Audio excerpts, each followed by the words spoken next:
As I'm going to be talking about application layer.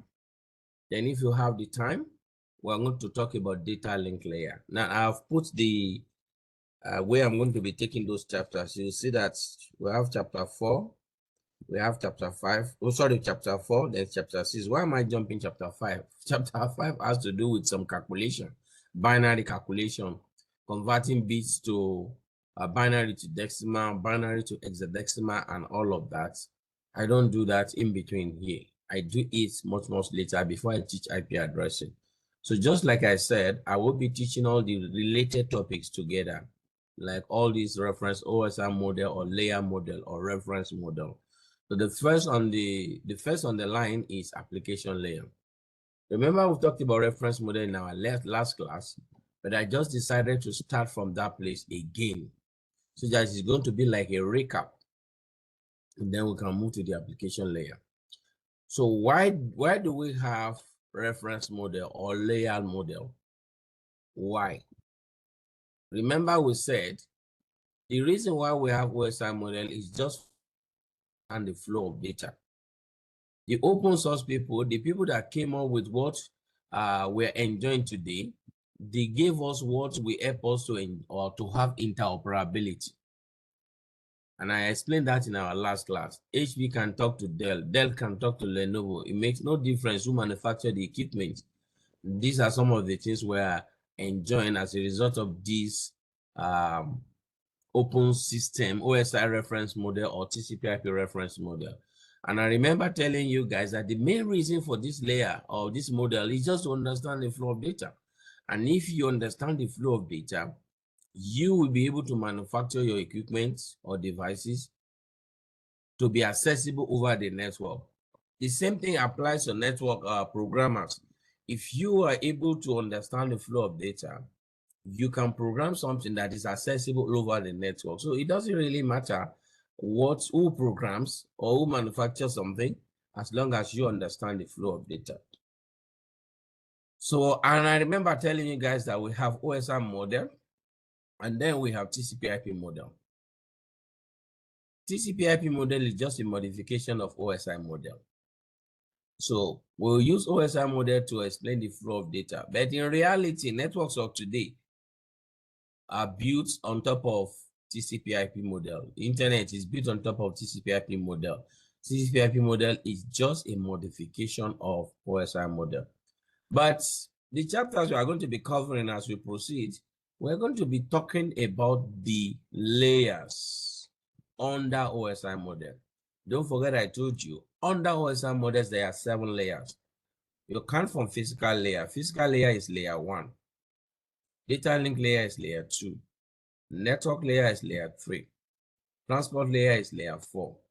Session layer is layer 5. Presentation layer is 6. Application layer is 7. These are the layers. So we are going to be taking care of physical layer, followed by data link layer, which is layer 2, followed by network layer, followed by transport layer, and then followed by application layer. Why are we not doing things here? We are going to find out as we proceed. So this is one chapter, one chapter, one chapter, one chapter. That is 4 now. Then another chapter, which makes five chapters. So 5 chapters dedicated to this OSI model. And don't forget, as we proceed, I'm going to be relating this, or let me say, comparing the two together. For instance, if I tell you to compare the two together, or tell me the difference between OSI model or TCP/IP model, they bundle 3 layers of the OSI model together, and that gives birth to application layer. 3 layers of the OSI model, application layer, presentation layer, and session layer, were all bundled together. Transport is still transport. Network, they change the name to internet layer. And then the remaining 2 layers, they call, they bundle them together, and they call it network access layer. So you need to know the difference between the two and the similarity. But we're going to be using OSI model to explain or drive this point home. But before we go there, I need to show you something. I need to show you guys something.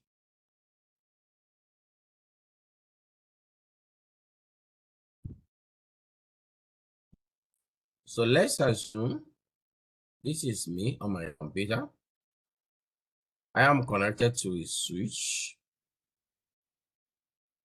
And then the switch is connected to a router. That router is connected to another switch. And then Pedro is on the other side. I want to send a message to Pedro from my own end here. How is it going to happen? I am the sender. Pedro is the receiver. So what is going to happen? My message from the source has to go through all of these layers. Number one, application layer.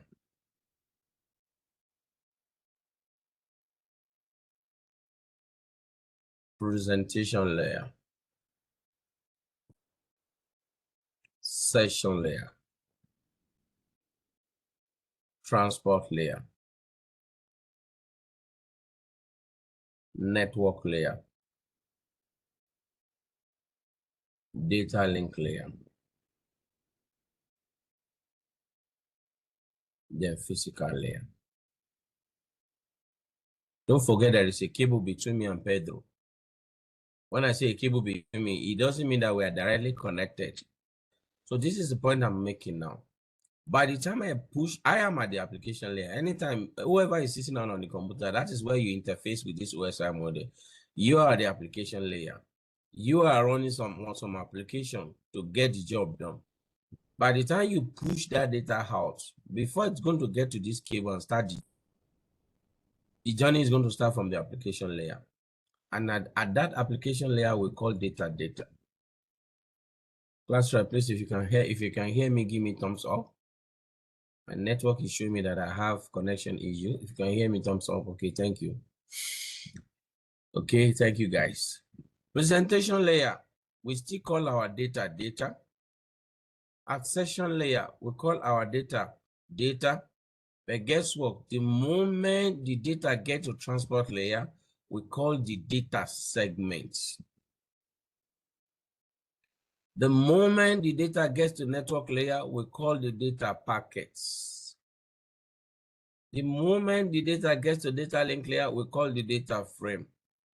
And guess what? The moment the data gets to physical layer, the data become bits. Bit is just our zeros and ones. Bit is our zeros and ones. So what you now need to know is this as we proceed in this journey. Why did the name of our data change at transport layer to segment? Why did the name of our data change at network layer? Why did the name of the data change at data link layer? What exactly happened to that data? These are all the things we are going to be unwrapping as we proceed. Now, don't forget I said this in our last class. This process here is what we call encapsulation, meaning I am packaging the data for transmission. I don't have anything to do. My own is just to push the data out, maybe send email or whatever. Or I'm just trying to show you what happens behind the scene.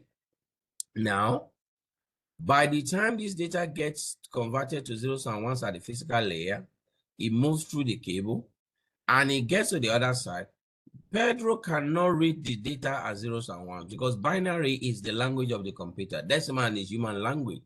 So these zeros and ones has to be converted back to what Pedro can read. The journey is going to start from physical layer because it's the layer that interacts with the cable, to data link layer, then to network layer, then to transport layer, then to session layer, then to presentation, then to application layer.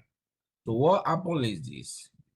The data that is zeros and ones at physical layer is converted to frame, is converted to packets, that is from zeros and ones, converted to segments, then converted to data. It moves to session layer as data, move to session layer, presentation layer as data, and then application layer as data. That is when Pedro can read whatever I've sent. Now that process on the other side is what we call encapsulation. encapsulation. At the source is encapsulation. At the destination is de-encapsulation. This is what happens between any source and destination computer. Class rep is cannot hear me. Class rep is sending a tortoise. Uche, can you hear me? Thank you, guys. Class rep is sending tortoise. Is any other person? Uche is giving me thumbs up. Class rep, I hope it's not from your own range. Okay, people are giving me thumbs up. Maybe it's back. I don't know. So if I see 2 or 3 tortoise, I know that the problem is from my hand. So I will continue, guys. Now, I'm going somewhere. I am going somewhere. Just follow me carefully. I'm going somewhere. I said your data is called zeros and ones at physical layer. And don't forget, we have a whole chapter dedicated to physical layer. We're going to be talking about physical layer. We have a whole chapter dedicated to data link layer. We're going to be talking about data link layer. We have a whole chapter dedicated to network layer. We're going to be talking about network layer. We have a whole chapter dedicated to transport layer. We're going to be talking about transport layer. And of course, we have a whole chapter dedicated to application layer. But application in this regard is pointing to application layer of the TCP/IP model. Now, I want to tell you something. Each of these things you are looking at is what they call PDU, Protocol Data Units. It simply means what data becomes at each of the layers, especially when they change name, like segment, packets, like frame.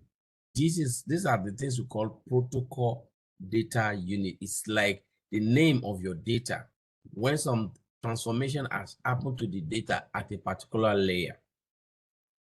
So when your data gets to transport layer, some transformation will take place, and that will change the name of the data. That doesn't mean that the real message is not there. The real message is there, but some other information are added. I like to put it this way to my student when I'm teaching. Supposing I want to send a message to you, I'm not talking about digital message. Write a letter to you. I'm going to get a sheet of paper. That sheet of paper is not the message. I'm going to get a pen. That pen is not the message. Then I will write on that paper. Even the ink there is not the message. Okay, I'm done writing the message. I will go and get an envelope. That envelope is not the message. I will fold the letter and put it in the envelope. The envelope is not the message. And guess what, guys? I will go to post office, buy stamp. That stamp is not the message, and put the stamp on the envelope. But all of these things are needed to help the real message to get to destination. And that is exactly what happens to your data. The real data will be in one container somewhere there. But other information that are needed to help the data to get to destination will be added along the line in the process of this encapsulation. Take, for instance, at layer 3, do you know what is added to the data? Source IP address and destination IP address. Who is sending the message? Who is supposed to receive the message? At layer 2, source MAC address and destination MAC address. What's the MAC address of the sender?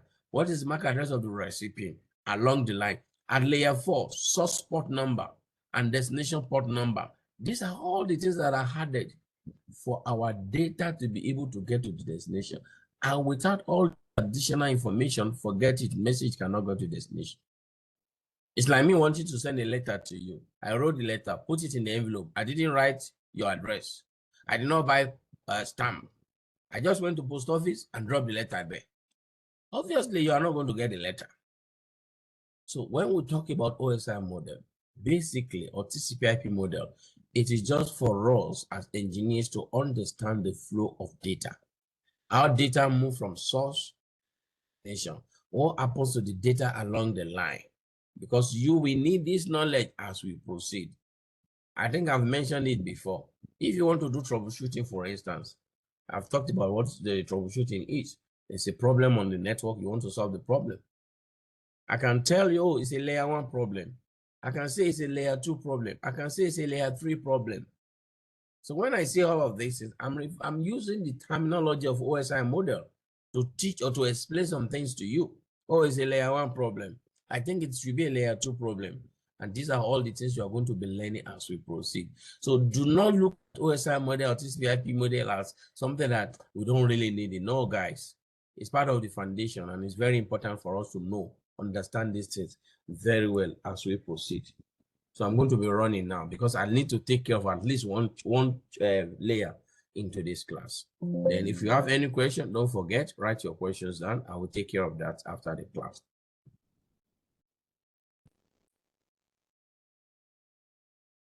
Okay, thank you. I'm seeing your thumbs up. So we're taking care of this. So now look at all of these layers. We are going to start the journey from physical layer. If we have time, we'll have data link layer. So let's start the journey, guys. Let's start the journey. So the first layer is physical layer. What happens at physical layer? Anytime you get physical layer, don't forget I just gave you the summary now. That is where our data is converted to zeros and ones. That is the language of the computer. That is in binary. Message cannot travel over the wire, whether wired or wireless. The way you send them, they have to be converted to binary. So at layer one, that is one of the things that happens at layer one. But anytime we're talking about physical layer, guys, one of the things that you need to know is anything that has to do with the connection to the network, wired or wireless, is a layer one thing. Remember I said in the last class, when you are building your network, the first thing that must be intact is your layer one. It simply means all your cabling, anything that has to do with physical connection, everything about cabling must be intact. That's the first foundation.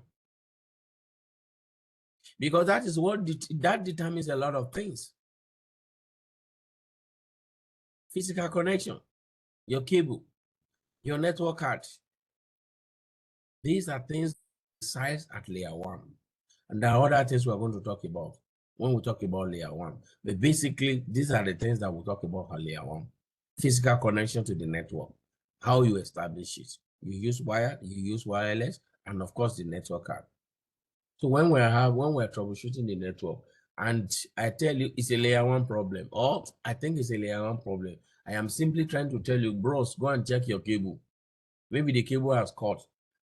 Maybe there's no wireless connection. Maybe the access point is down. So when we say it is a layer one problem, we are simply saying it's a physical connection problem, or it's a connection problem, physical, wired or wireless. That's one of the things you need to understand. That is the first thing about physical layer. It has to do with physical connection to the network, the cable, the network card. The cable, the network card. It now depends on the type of cable you use, because different cable give different speeds. Different network card give different speed. These are the things you need to know. See it here again. See it here again. Where is that one? Okay, they are giving us explanation. Transports, physically bits. Did you see? Bits across the media. I've talked about that. Physical layer, transport bits across the media. Is one what do you call it? What's that word called? It's responsible. That's what I'm looking for. Responsible, converting your bits to zero. It's responsible for moving the bits across the physical layer. I mean, across the cable, the network media. That is the job of physical layer. It's not the job of data link layer. And I've talked about encapsulation and decapsulation. And don't forget, these things happens concurrently at both ends. I said that in the other class. The fact that we broke these layers, and we separated them and called one layer, 2 layer, 3 layer, 4, 5, 6, 7. They work intermittently, they work concurrently, but because for the purpose of explanation, that is why we're saying all of these things. So it transports bits across the network media. It accepts a complete frame from the data link layer, because your data is called frame at the data link layer. And when it's moving to a physical layer, it goes as frame, but it's the job of the physical layer now to say, no, I can't send this thing like this. I have to convert it to bits, zeros and ones. So when it gets to the other side, what happens? The other side at the physical layer re-encapsulate, or let me say, yeah, that's the right word, re-encapsulate, repackage it back from zeros and ones. Physical layer will package back from zeros and ones and give it to data link as frame.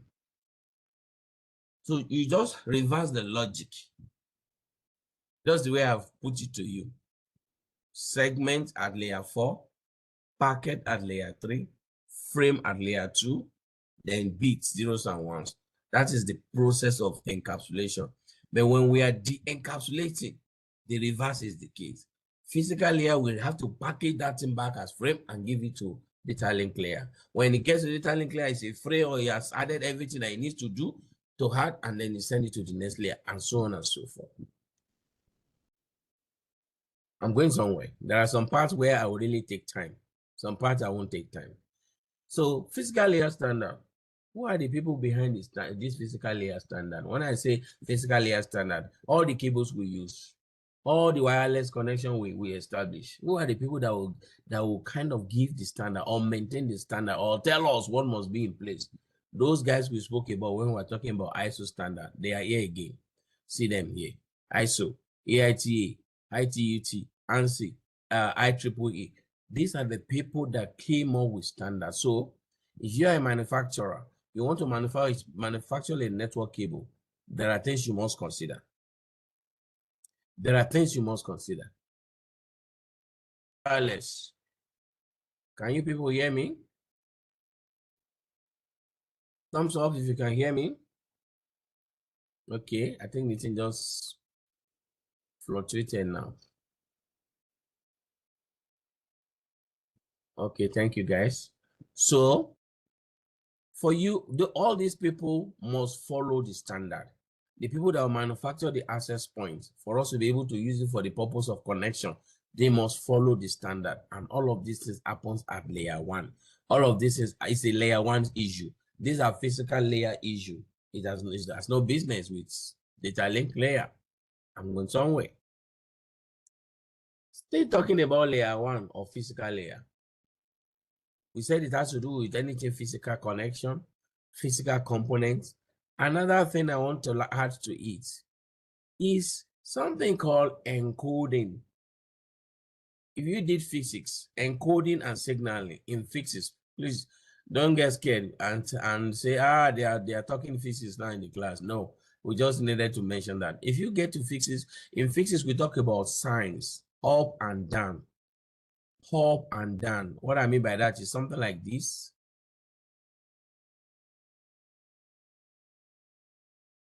That is how the computers represents our zeros and ones.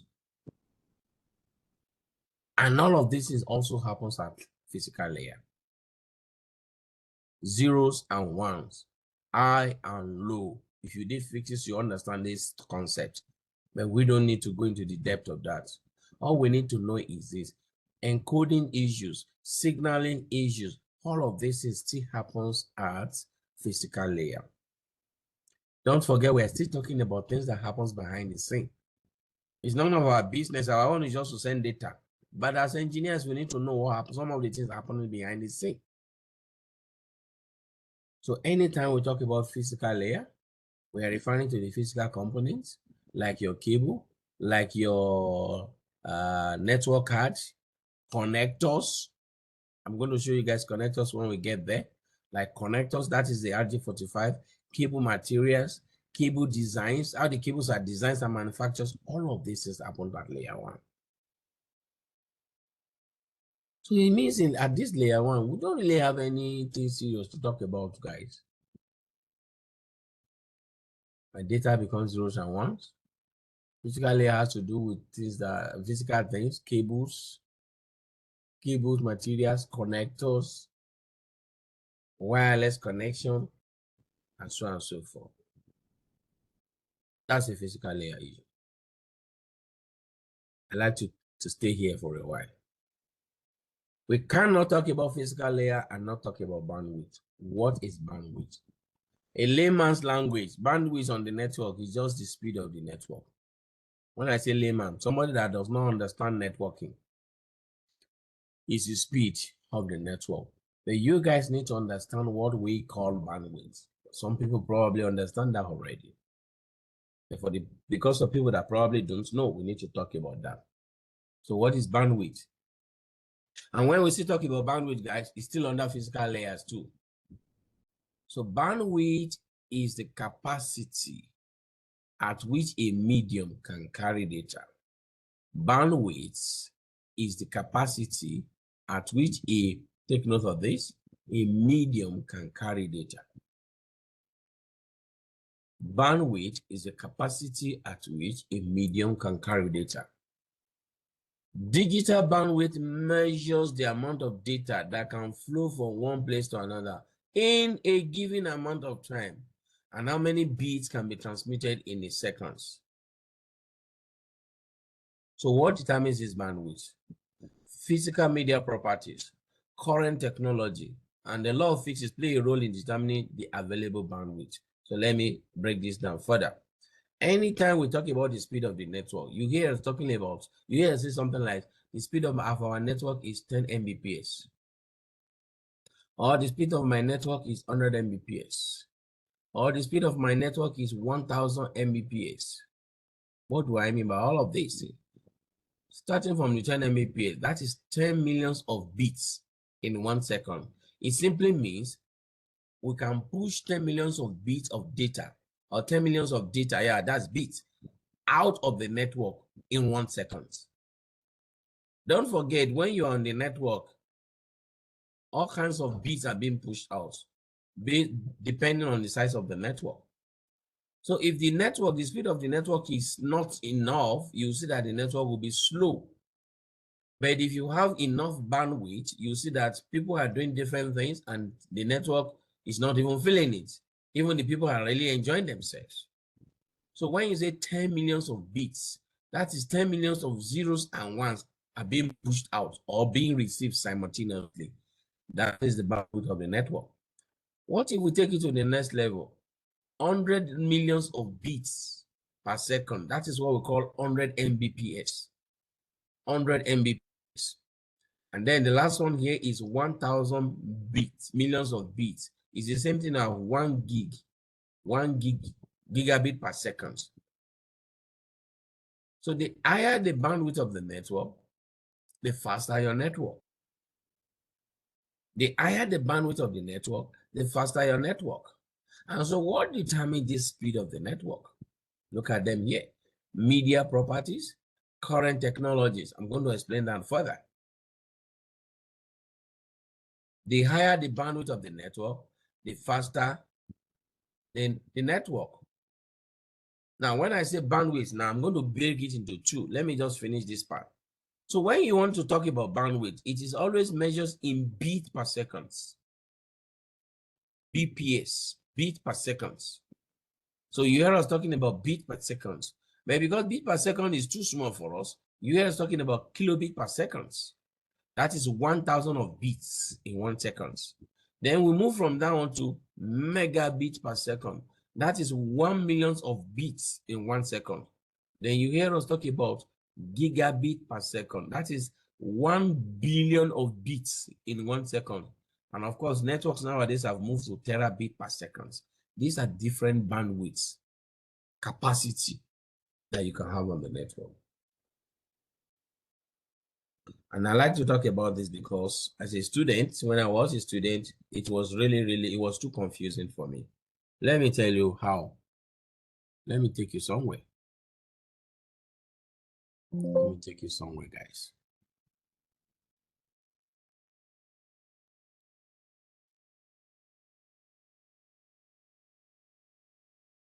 Thank you. I'm seeing your thumbs up. Let me take you somewhere. Let us build a local area network. Forget about internet now, because that was one of my main problems as a student. Everything is all about internet. No, guys. No, guys. No, guys. It was all start from network. A basic local area network. We've talked about that. Let's assume I want to build a local area network. I need a switch. I need computers on the network. Let's say I have a server on that network. let's call it a web server. Like all these people that do Jam. In those days, Jam used to come with server. I don't know what they do now in Nigeria. They come with a server and connect to the local area network. So now all these computers will connect to the switch, including the server itself. So let's say this is me. This is Pedro. This is class rep. This is Uche. And this is, I think I have Samuel in this class. Samuel. And of course, we have a web server. This network that I just built right now, at what rates will we be communicating between ourselves? A number of factors we determine that. Number one, the switch we install on this network. What is the capacity of the switch? Because there are ports on that switch. If you take a look at the switch, if you've seen a switch before physically, the port on the switch, you see them, they will write something like Ethernet, fast Ethernet, or gigabit Ethernet. I'm going to show you guys when we start configuring. If you bought a switch that has Ethernet on ports, that means the speed of that port is 10 Mbps. If you bought a switch that is fast Ethernet ports, the speed of that port is 100 Mbps. If you bought a switch that is gigabit Ethernet, the speed of the ports on that switch is 1 gigabit per second. That is the rate at which that switch can push data out or receive data in. That's factor number one. Second factor, the cable you use to connect to the switch. We have Cat 3, Cat 5, Cat 6, Cat 7. These cables have different speed. For instance, if you see Cat 3 now, Cat 3 is 10 Mbps, if I'm not mistaken.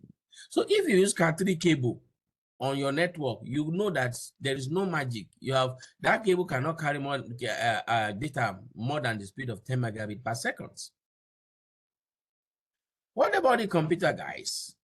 Your network card on this computer, wired or wireless, will either be Ethernet card or fast Ethernet card or gigabit Ethernet card. So when we build network nowadays, we make sure we get a switch that has gigabit ports. We make sure we get computers that have, even if we don't have gigabit Ethernet on our computers, at least the switch and the cable must have gigabit supports.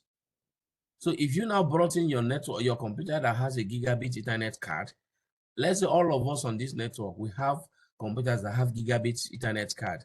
That means the bandwidth of the network we have built, that this local area network is gigabit Ethernet, meaning we can transmit data to us between ourselves to and fro at the rate of 1 billion bits per second. So when you hear people say, we're upgrading the network, we're upgrading the network, we're upgrading the network, what they are simply doing is they remove the switch on the network. Maybe the switch is Ethernet port. The switch has Ethernet ports all through. The cable maybe is Cat 3 cable or even Cat 5. They will get rid of the cable. They will get rid of those switches and buy switches that can support higher speed and install cable that can support higher speed and change the computers in their labs or on their network to support that comes with modern day network card, or let me say fast Ethernet card. That is what upgrade is all about. So it just simply means they are upgrading the bandwidth of the network, and not just the bandwidth, even those equipment are going to be modernized. High-end capacity equipment, switches that are robust, and cable that rats cannot hit easily in the ceiling. That is all what people do when you talk about network upgrades. So now I said that to say this. Bandwidths in the context of local area network, you are in charge. You as the administrator, you are in charge. What I mean by that is it depends on the things you put in place. That determines the speed that you have on that network. Locally, I'm not talking of internet now. Anything you put in place. So now another thing I need to point to, if you bought a switch that can support gigabit Ethernet, and you have computer that has network card that can support gigabit Ethernet, and your cable is just Cat 3, which is just 10 Mbps, you have created a bottleneck. What is a bottleneck? The computer can push at the rate of gigabit per second. The switch can receive at that gigabit per second, but the cable that is carrying the data, it does not have what it takes, so there's going to be a hold up. It's like when you have 4 lanes on the road, 8 lanes. You know that you free the road now. So many cars can go at the same time. They let them get to a particular destination where there are only 2 lanes. You will see hold up there. So when you are building the network, or let me say when you're upgrading the network, you are building or upgrading, you make sure that you have switch that have higher speed, you have cables that can support that higher speed, and of course, the network card of your computer, when you're upgrading, they should support that higher speed. That is what we refer to as bandwidth in the context of local area network. But guys, there's no internet here. What if we need internet connection? We are going to have to connect a router and then connect to an ISP. Because you are not in charge of that connection, you pay for bandwidth. And bandwidth is not cheap, guys. In Nigeria here, for you to get 10 Mbps connection to the internet, you pay nothing less than 450,000 naira to the service provider. MTN, I think MTN is even more than that. Airtel, 450,000 to get 10 Mbps. It simply means all of you within this network, you will be enjoying the speed of 1 gigabit per second. But the moment you want to go to the internet, you are going to have to share this 10 meg of internet connection.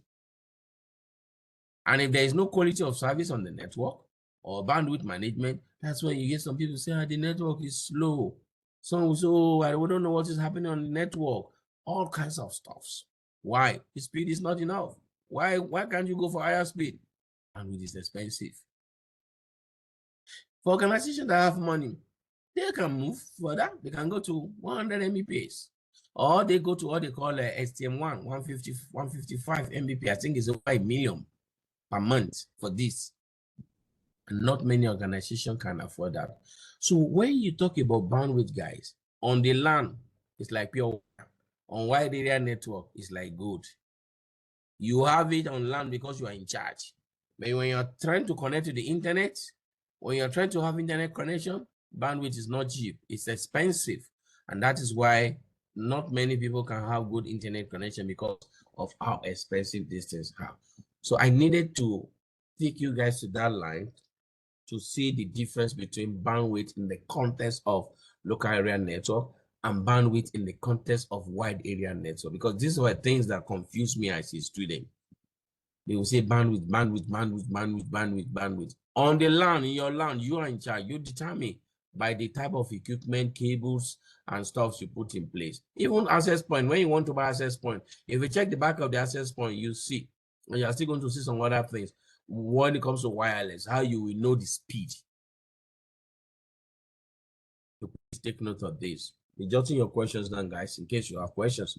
We're going to come there. So I'm going to move again now. You remember I said some part I'm going to take my time, some part I'm going to move very fast. So when you hear bandwidth, that is the rate at which you can transmit data on your network. That is the capacity of that medium that is carrying data on your network. It can be your cable, it can be the switch, it can be the router, all those spots. That's the capacity. But in the context of wide area network, you gotta pay good money before you can get good internet connection. So other terminology we need to be aware of, this is very important. Latency. What is latency? Amount of time, including delays, for data to travel from one given point to another. So it's not just about the speed. What is the latency? So most of the time when we're testing for network, we want to see how good the network is, we try to see the bandwidth. We also try to check the latency. Okay, if for instance now, if you know about Starlink has been giving people almost 200 meg at a ridiculous price, very good price, 200 Mbps per second, and their latency is around 20 milliseconds. And Starlink is beginning to promise us that they will soon give us 10 milliseconds. That is fantastic. So what is the big deal about this latency? Bros, If you test your network, even if you have this 200 meg and your latency is 200 milliseconds, 400 milliseconds, in the long 100 meg, you are going to have problem. It's like eight lanes way, but then you have too many cars at a particular point, maybe during Christmas. So there is hold up. You have the capacity, no doubt, but there is hold up, there is delay at that point in time. So it's not good for you. So when you hear bandwidth, you must also talk about latency. Yes, during Christmas, the road that is very, very free, it used to be very, it used to be crazy. You'll be wondering, where did these cars come from? When 8 lanes is okay for you before, you realize that maybe during festive period, that those 8 lanes are nothing again. So sometimes we have issues like that.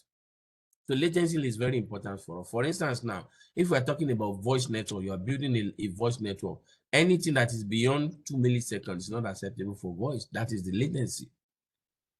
The amount of time it takes the data to travel from source to destination and then return back. That is the latency. So these are terminologies you need to be aware of. Another terminology, which I'm not crazy about, is throughput. The measure of the transfer of bits across the media over a given period of time. So what is the difference between this throughput and bandwidth? Even though you have 10 meg, that does not mean that you are actually using that 10 meg because of other factors involved. It's when you talk about resistance in physics. So in reality,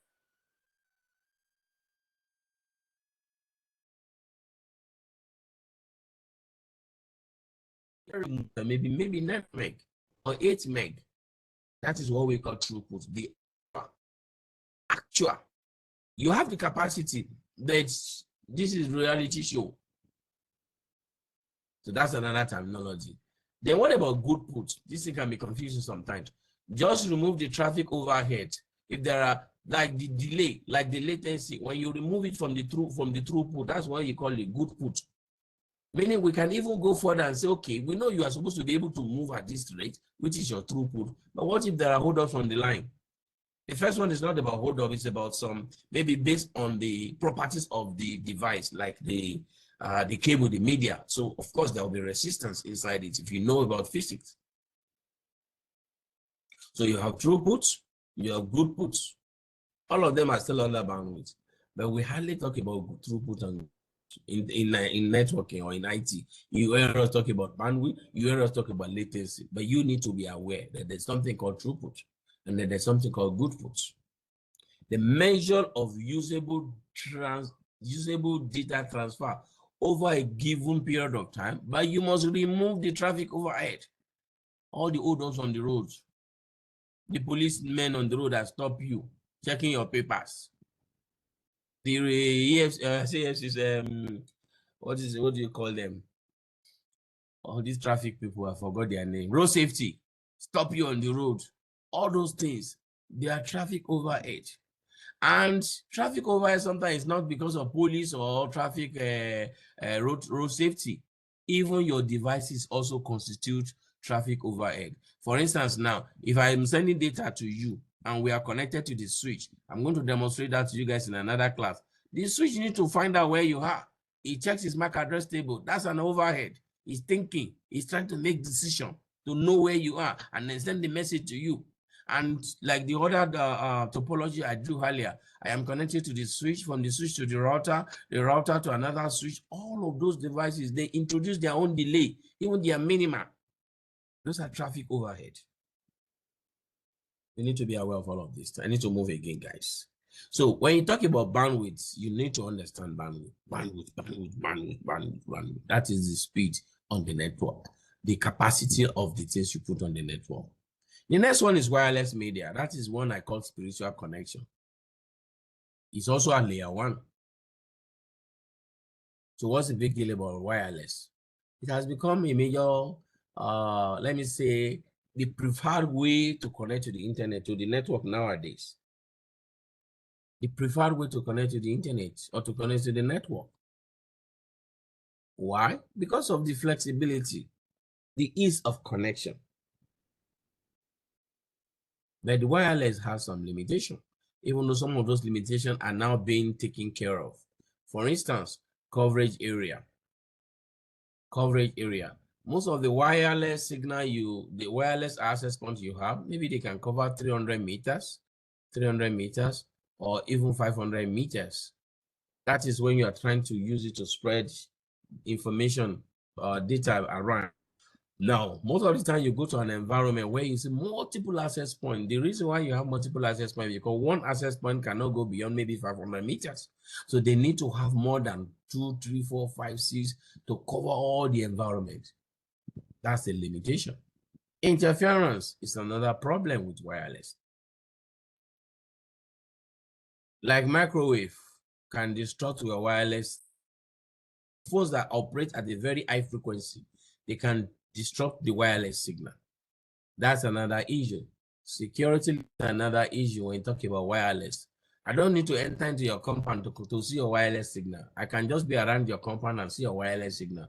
And if I know what I'm doing, I'm good in hacking, I can hack into that network.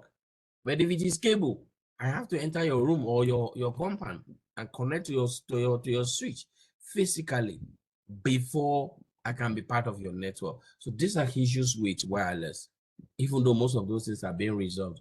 Nowadays, you hardly have security issues that are advanced encryption algorithm that we can activate on some of these access points that makes it difficult for bad guys to hack into the network. And there are some other things which we're going to talk about some of those things as we proceed. And this used to be the main problem, a major problem for wireless. It is sheer medium. It operates half duplex. You guys know what is half duplex? It's like a one-way traffic. Car can either go or come, not to and fro. So if car is going, the other car has to wait. It's like some villages when you are traveling, when you see the road, you know that only one car can go at a time. If there are cars on the other side, they have to wait first. That is the way wireless used to operate. But nowadays, they have what is called a Wi-Fi 6.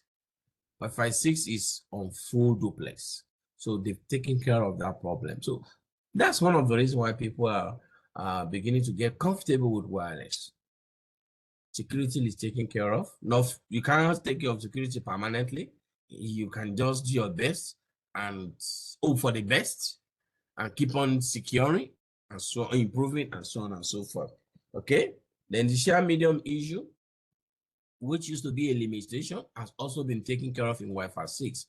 Wi-Fi 6, when you have a wireless network that runs on Wi-Fi 6, it operates in full duplex.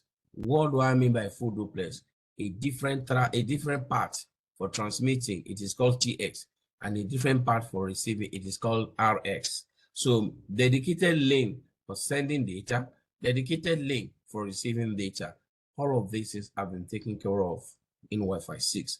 So if you are building a wireless network that is running on or below Wi-Fi 6, then you need to upgrade. That's when you hear people say, well, we need to upgrade our wireless network. When they upgrade the wireless network, that's what you get. They move to advanced wireless network. What I mean by that is they move to something like Wi-Fi 6. So you need to take note of that. And also you need to, whenever we talk about wireless, of course, you need to know we're talking about frequency, signal, and so on and so forth. So there are different types of wireless signals or wireless connection. Bluetooth is one of them. You people are used to Bluetooth. It's wireless connection. Anything that does not require wire before you connect, that's a wireless connection. A wireless connection. So you have your regular Wi-Fi, you have Bluetooth, and you have another technology that is taking the world by storm. It's called WiMAX. I'm going to talk about WiMAX in another class. WiMAX, and you have another one called Zigbee. These are different wireless technology that we can use, link things together, share resources, and so on and so forth. And of course, when it all comes about standard, how they design antenna, how signal reception is taken care of, or frequency, power transmission, and all those things, of course, those people in charge of the standard, they will have taken care of that, and the manufacturers know what to put in place. We don't have much to say about those parts. Okay, so when you want to build a wireless LAN, what do you need? Very simple as ABC. you need an access point, wireless access points. And of course, your devices must have wireless network card. And that's it. If I drop an access point here right now, and then I power it, and then I configure it, I can have laptops, tablets, as long as they are within the range of that access point and they can see that the signal, they all connect to it. If I allow them, give them the password, I'll build a wireless LAN. I'll build a wireless LAN. It's as simple as that. It's like you are connecting these devices together spiritually. No wire. And they're still connected. They can share resources. And if you don't believe me, your phone is a good example. Back in those days, it used to be landline. If you want to receive call, you have to go and sit down in somebody's house and be waiting for the call to come in. Why? Because you are tied down with cable. You are locked down with cable. But now everybody is using mobile phone. Anyway, as long as there is network, you are good to go. So take note of that. When you want to purchase wireless equipment, they say you should ensure compatibility and interoperability. What do we mean by that? What do we mean by that? I'm going to take care of that in another slide here. There must be compatibility and interoperability. Why? Because there's some wireless signal. No, where is that thing? No, I don't want to go to data link today. I need to look for that thing. There's some wireless signal that don't go together. There's some wireless signal that don't go together. Just give me a few minutes. Let me look for this thing. We call it wireless. Is it wireless standard? Let me just Google it, guys. It's 802.11, 802.11 here, and so many things, and so on and so forth.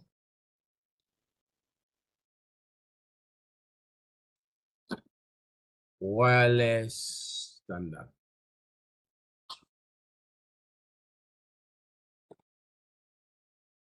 Wireless standard. Ah, beautiful. Beautiful. To see what I want to talk about here briefly. When you talk about wireless standard, we have 802.11a/b/g, 802.11n, 802.11ac, 802.11ax, 802.11be. There's one I'm looking for, the standard, the starting point of wireless. Is it N or so? I can't remember that one. Anyway, let's just move on. Now you take a look at something here. When you talk about 802. Anywhere you hear 802.11, guys, just know that they are talking about wireless. Anywhere in the world you hear 802.11, they're talking about wireless. Now it will now be 802. something, maybe A, 802.11b, 802.11n, 802.11ac, and so on and so forth. So this is what I'm trying to say. When you want to build a wireless network, you have to decide the access points you have installed. Which standard will it follow? And that standard determines the speed of that wireless network. Take for instance now, if you bought access point that support 802.11ax, look at the speed it can give to you on the wireless. That is amazing. 10 gig on the wireless network. Because all of us that are connected to that wireless network, that is like we want to eat food. We must have enough food in that plate for it to go around. So if you go and build a wireless network and go and put, there's one that started with 11 Mbps. That's the one I'm trying to remember. I can't remember that standard. So you go and put the wireless network or technology that only give us 11 Mbps, and there are 100 of us. We are going to share 11 Mbps on the wireless network. How are we going to do it? That is why sometimes you hear people say, when you connect to the Wi-Fi, the network is slow. But when you connect to the LAN, the network is fast. Same network. Because the food when they gave you people on the wireless is small. The ration is small. The access point they install, that technology, this bandwidth you can give is very small. So there is no how 100 people will share 11 Mbps and belly full and be okay.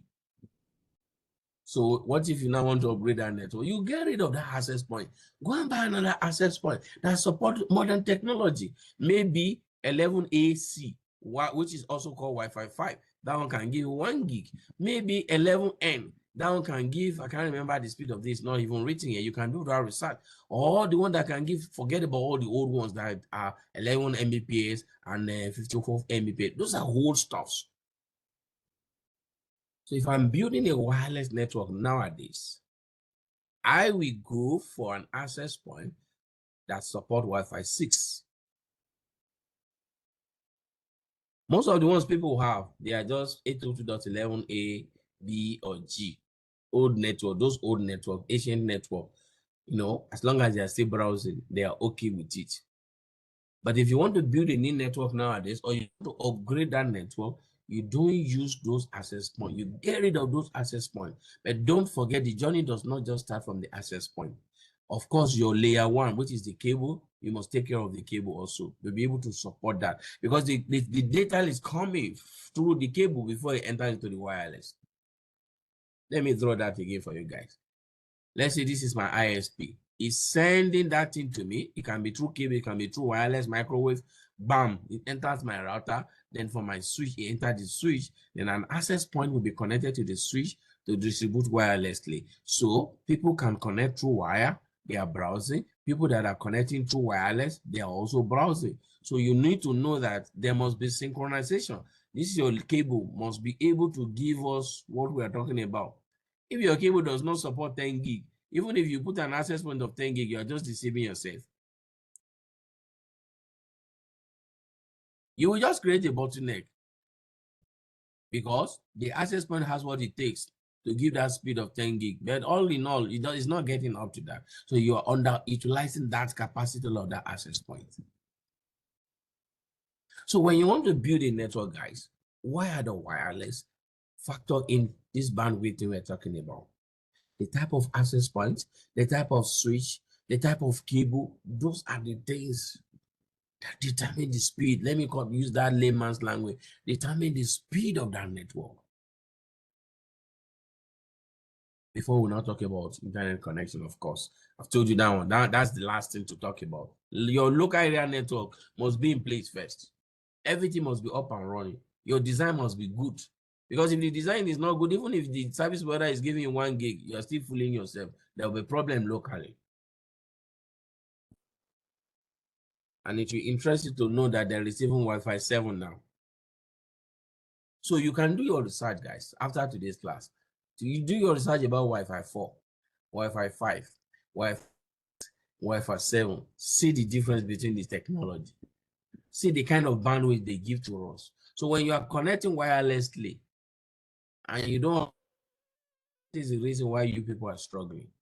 If you don't have enough bandwidth, then you struggle on the wireless network. But the moment you move to wire, you see that you're going to have good internet connection. That is, I'm going to pause there. So I'm going to give room for question. When we're done,